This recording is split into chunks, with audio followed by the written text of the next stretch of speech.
So let me first start with some common budgeting mistakes and bad assumptions. Um, so they're really from both sides. On the IT side, we are guilty as well as business leaders of some bad assumptions. I've just listed a few here. The first, I think, is the most prevalent, being measured on cost control, right? A very common thing.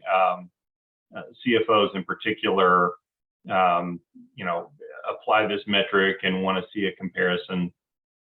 It is a bad assumption to assume that's all the business thinks about. There are a lot of other things in the minds of business executives that are more interesting than this. Wanted to call that out. On the business exec side, there's also a similar parallel mistaken thought process that, you know, IT people just like to spend money. We like to do cool things, fun things, play with new toys, whatever form that view comes. That's a bad assumption. I'm sure there are IT leaders out there that think that way, but by and large, that's not the case at all.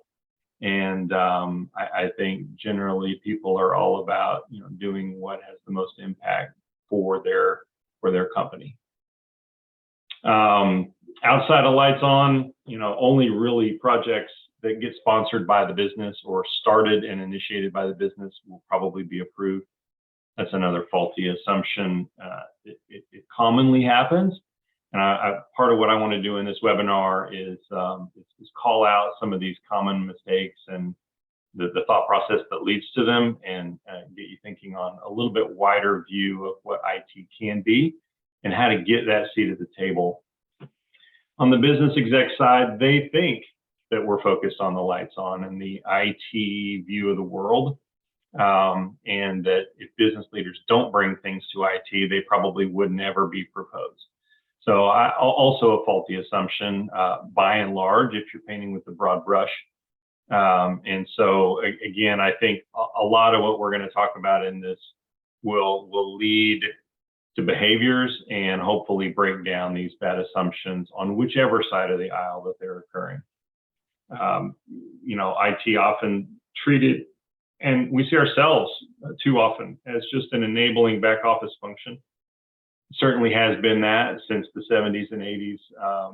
You know, not a lot of impact on business models, et cetera, until recent years outside of technology companies, of course.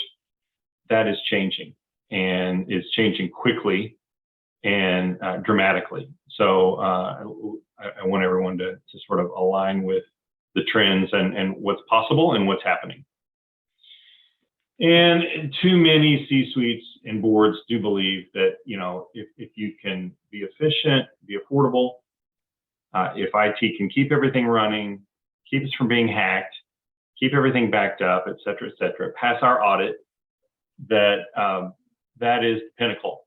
You're doing great, and you deserve your full annual bonus and 5 out of 5 on your performance score, et cetera. There's more to it than that. There can be in most industries. I hesitate to say all, but we see just really opportunities that surprise our clients in many industries. Creating IT and data-driven products would change the company. This is kind of a psychological barrier to some. They don't want us to be a tech company. We're not. Our whole history, we've been a XYZ widget company. And there's resistance there. It doesn't necessarily change you. I think any company these days needs to be thinking about tech and digital capabilities, and they can remain a widget company. It's just the nature of the times.